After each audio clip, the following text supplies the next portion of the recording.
আসসালামু আলাইকুম, স্বাগত জানাচ্ছি চ্যানেল আই সংবাদে। এখনকার সংবাদ আয়োজন নিয়ে আপনাদের সাথে আছি মেহরুন্নেসা তাহমিনা। বিস্তারিত সংবাদের শুরুতে জানিয়ে দিচ্ছি সুপার ফ্রেশ ফর্টিফাইড সয়াবিন তেল সংবাদ শিরোনামগুলো। রাষ্ট্র সংস্কারের লক্ষ্যে প্রাথমিকভাবে 6টি কমিশন গঠন, জাতির উদ্দেশ্যে ভাষণে অর্থনীতির চাকা সচল রাখতে প্রধান উপদেষ্টার আহ্বান।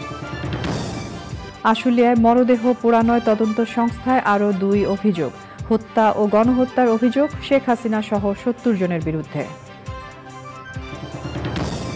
এবং নির্বাচনের মাধ্যমে জনগণের সরকার হলে স্বৈরাচার বিদায়ের লক্ষ্য অর্জন হবে মন্তব্য, রাজনৈতিক মুক্তির পাশাপাশি অর্থনৈতিক মুক্তিতে তারেক রহমানের প্রত্যয়। আমরা তৈরি করি বিশ্বমানের জার্মান প্রযুক্তির ভূমিকম্প সহনশীল থার্মেক্স রড, যা আপনার স্থাপনাকে নিরাপদ রাখে প্রজন্ম থেকে প্রজন্ম। সালাম স্টিল, মোস্ট ডিউরেবল স্টিল। সংবাদ শিরোনামগুলো জানাচ্ছিলাম, এবার যাচ্ছে বিস্তারিত সংবাদে।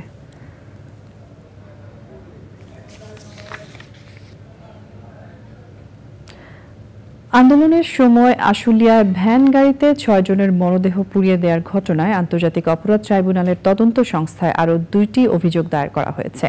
তদন্ত দলের প্রধান আতাউর রহমান জানিয়েছেন, আশুলিয়ার টেক্সটাইল ইঞ্জিনিয়ারিং কলেজের 4র্থ বর্ষের শিক্ষার্থী সাজ্জাদ হোসেন সজলকে হত্যার অভিযোগ দায়ের করেন নিহতের মা শাহিনা বেগম।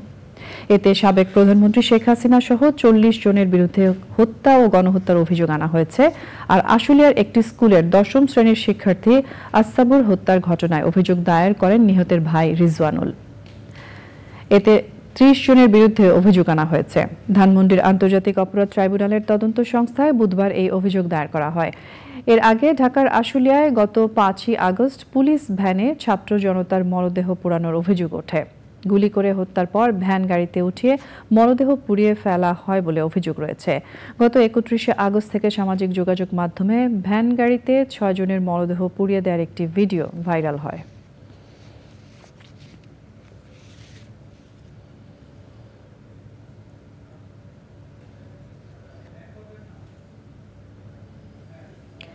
বিএনপির ভারপ্রাপ্ত চেয়ারম্যান তারেক রহমান বলেছেন, স্বৈরাচারকে বিদায় করে গণতন্ত্রের একটি অংশ অর্জন হয়েছে। এখন নিরপেক্ষ নির্বাচনে জনগণের সরকার প্রতিষ্ঠা করে মূল লক্ষ্য অর্জন করতে হবে। টাঙ্গাইলের গোপালপুরে সমাবেশে ভার্চুয়ালি যুক্ত হয়ে তিনি বলেন, রাজনৈতিক মুক্তির পাশাপাশি অর্থনৈতিক মুক্তিরও প্রয়োজন। বলেছেন, বিএনপি ক্ষমতায় গেলে সকল সম্ভাবনার দ্বার উন্মোচন করা হবে। মনির হোসেনের ক্যামেরায় গোপালপুর থেকে আরো জানাচ্ছেন রাহুল রায়। আওয়ামী লীগ সরকারের পতনের পর বিএনপির জেলা ও থানাভিত্তিক প্রথম সমাবেশ ছিল সাতক্ষীরায়, দ্বিতীয় সমাবেশ হলো টাঙ্গাইলের গোপালপুরে। প্রায় 16 বছর পর গোপালপুরে অনুষ্ঠিত সমাবেশে স্থায়ী কমিটির কোনো সদস্য না থাকলেও ছিলেন টাঙ্গাইল জেলার সিনিয়র নেতারা। দলের ভাইস চেয়ারম্যান আব্দুস সালাম পিন্টু সহ গ্রেপ্তার সকলের মুক্তি চান তারা। 17 বছর যারা মাঠে ছিলেন, দয়া করে তারা ঐক্যবদ্ধ থাকবেন। নেতাকর্মীরা অধীর অপেক্ষায় ছিলেন দলের ভারপ্রাপ্ত চেয়ারম্যান তারেক রহমানের বক্তব্য শোনার জন্য। বিকেল 5টার দিকে ভার্চুয়ালি যুক্ত হন তারেক রহমান। ষড়যন্ত্র এখনো চলছে উল্লেখ করে তারেক রহমান গণতন্ত্রের পূর্ণ বিজয়ের জন্য সবাইকে ঐক্যবদ্ধ থাকার আহ্বান জানান। স্বৈরাচার দেশ থেকে বিদায় হয়েছে, এখন আমাদেরকে দেশকে গড়তে হবে। আমরা দেশ এবং দেশের মানুষের সামনে দেশের কিছু মৌলিক বিষয়, দেশের রাজনীতির কিছু মৌলিক বিষয় পরিবর্তনের আমরা প্রস্তাবনা দিয়েছি। যে আন্দোলনের মাধ্যমে স্বৈরাচারকে বিদায় করেছি, আমরা এই বিদায়ের মাধ্যমে আমরা গণতান্ত্রিক যে বিজয়, তার একটি অংশ আমরা অর্জন করেছি। আপনাদের সাহায্য এবং সহযোগিতা পেলে আগামী দিনে আপনাদের সমর্থন নিয়ে সরকার গঠন করতে সক্ষম হলে আমরা এই সম্ভাবনার দ্বারগুলোকে উন্মোচন করব। টাঙ্গাইলের শাড়ি, চমচম, গোপালপুরের টুপি, মধুপুরের আনারস সহ প্রতিটি শিল্পকে বিশ্বের দরবারে তুলে ধরার কথা বলেন বিএনপির ভারপ্রাপ্ত চেয়ারম্যান। রাজনৈতিক মুক্তির সঙ্গে অর্থনৈতিক মুক্তির কথাও বলেন তিনি। আমাদেরকে যেরকম রাজনৈতিক যে অধিকার, রাজনৈতিক যে লক্ষ্য, সেটি যেমন আমাদেরকে অর্জন করতে হবে, একইভাবে আমাদেরকে অর্জন করতে হবে জনগণের অর্থনৈতিক মুক্তি। সেই সকল সম্ভাবনার দ্বার আমাদেরকে উন্মোচন করতে হবে। আমাদেরকে সেই সকল সম্ভাবনার দ্বারগুলোকে খুলে দিতে হবে। যেই সম্ভাবনার দ্বারগুলোকে খুলে দিলে আমরা জনগণের অর্থনৈতিক মুক্তি অর্জন করতে সক্ষম হব। বিএনপির ভারপ্রাপ্ত চেয়ারম্যান তারেক রহমান বলেছেন, বিএনপি ক্ষমতায় গেলে উৎপাদন আর উন্নয়নের বাংলাদেশ গড়ে তোলা হবে। সাতক্ষীরার পর টাঙ্গাইলের গোপালপুরে এই সমাবেশ। বিভিন্ন ইস্যুতে এই সমাবেশগুলো হলেও নেতাকর্মীদের কাছে এই সমাবেশের মূল আকর্ষণ দলের ভারপ্রাপ্ত চেয়ারম্যান তারেক রহমানের ভার্চুয়ালি যুক্ত হওয়া।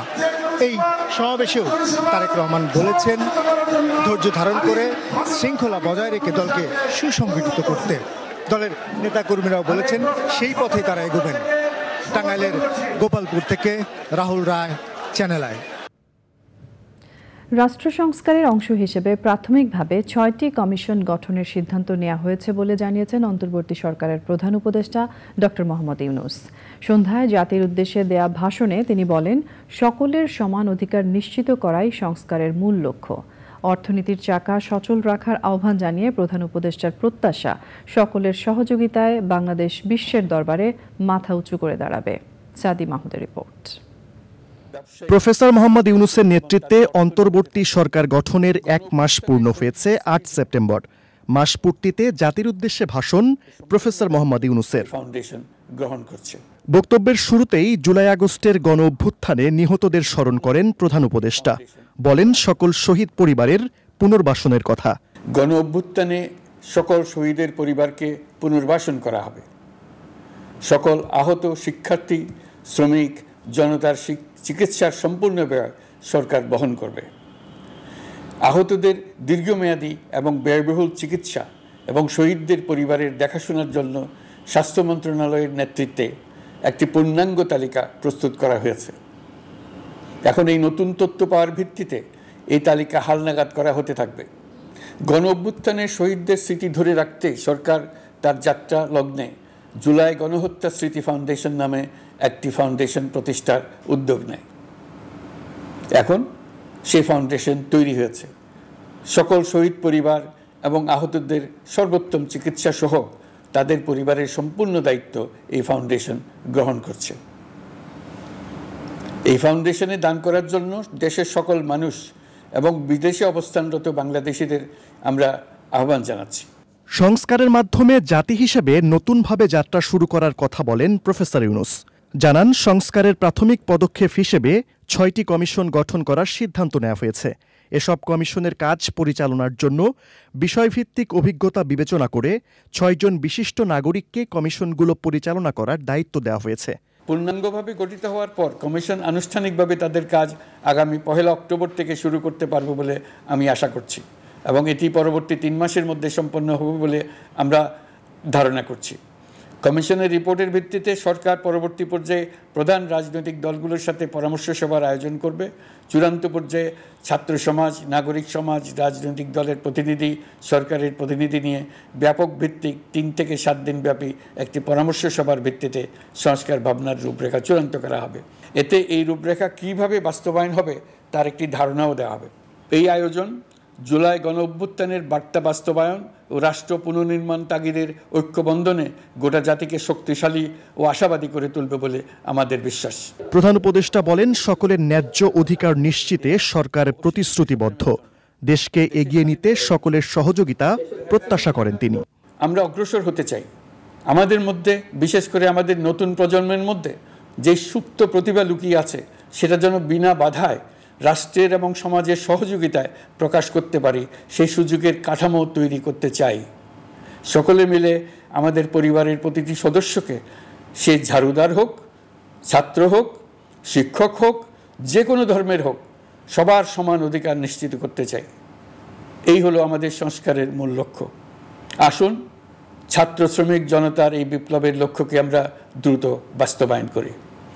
আমাদের প্রথম মাসে আমরা যেই গতিতে, যে উদ্যম নিয়ে কাজ এগিয়ে নিয়ে যাওয়ার কথা চিন্তা করেছিলাম, সেটা হয়তো করতে পারিনি বাস্তব অবস্থার পরিপ্রেক্ষিতে।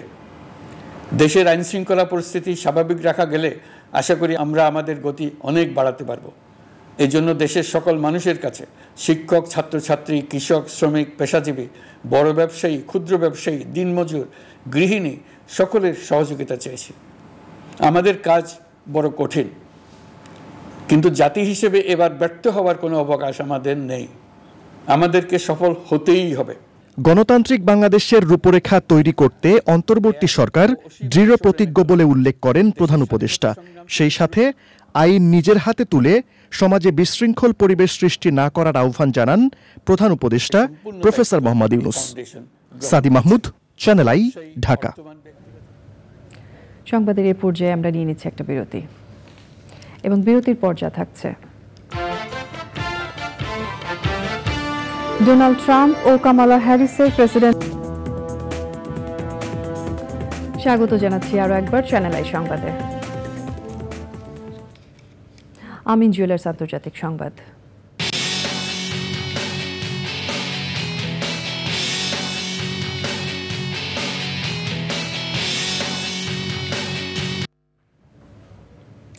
সরাসরি টিভি বিতর্কে একে অপরকে মিথ্যাবাদী ও দুর্বল বলে অভিযুক্ত করেছেন ডোনাল্ড ট্রাম্প এবং কামালা হ্যারিস। গাজা ইসরায়েল যুদ্ধ প্রশ্নে ট্রাম্প বলেছেন, তিনি যখন প্রেসিডেন্ট ছিলেন তখন বিশ্বে কোনো যুদ্ধ হয়নি। ওদিকে কামালা বলেছেন, দুই রাষ্ট্রভিত্তিক সমাধান এবং যুদ্ধের অবসান চান তিনি। বিতর্কে মূল্যস্ফীতি, অভিবাসন ও গর্ভপাত সহ নানা বিষয় উঠে আসে।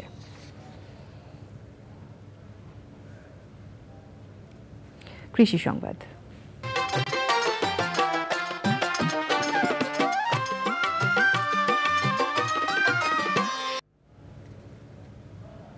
নীলফামারীতে পরিত্যক্ত মুরগির খামারে বস্তায় আদা চাষ ও ফিলিপাইন জাতের আখ চাষ করে লাভবান হয়েছেন নুরজামান নামে এক কৃষি উদ্যোক্তা। পরীক্ষামূলকভাবে চাষ করে সফলতা পাওয়ায় এবার দুটি পরিত্যক্ত ঘরের মেঝেতে আদা চাষ করছেন তিনি। স্থানীয় কৃষি বিভাগ বলছে, রোগবালাই কম হওয়ায় বাড়ছে বস্তায় আদা চাষ।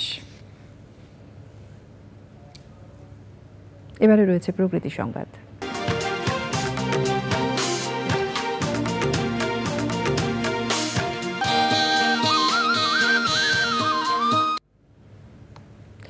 বরিশালে দেশের প্রথম গ্রিনহাউস গ্যাস নির্গমন নিরূপণ ল্যাব নির্মিত হয়েছে। বাংলাদেশ ধান গবেষণা ইনস্টিটিউটের আঞ্চলিক কার্যালয়ে এই ডিজিটাল ল্যাব স্থাপন করা হয়েছে। এর মাধ্যমে অলবণাক্ত জোয়ার ভাটা এলাকায় ফসলি জমিতে গ্রিনহাউস গ্যাস নিঃসরণ এবং বৈশ্বিক উষ্ণতায় এর প্রভাব নিরূপণ সহজ হবে বলছেন সংশ্লিষ্টরা।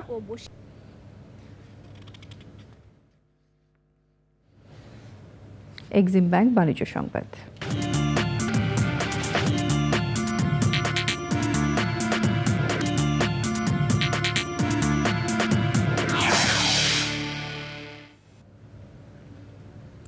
রপ্তানি ও আমদানির ক্ষেত্রে নতুন সিদ্ধান্ত নিয়েছে সৌদি আরব। চলতি বছরের 6 অক্টোবর থেকে দেশটি রপ্তানি সংক্রান্ত সব শুল্ক বাদ দিচ্ছে।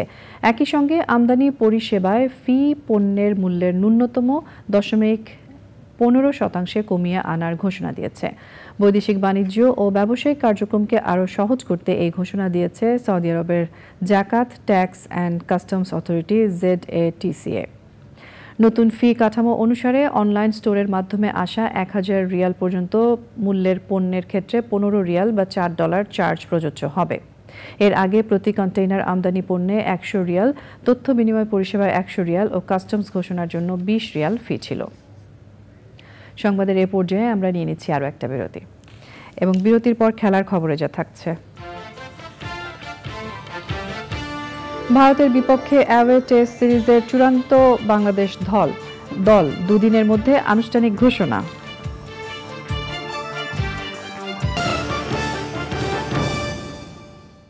মাসের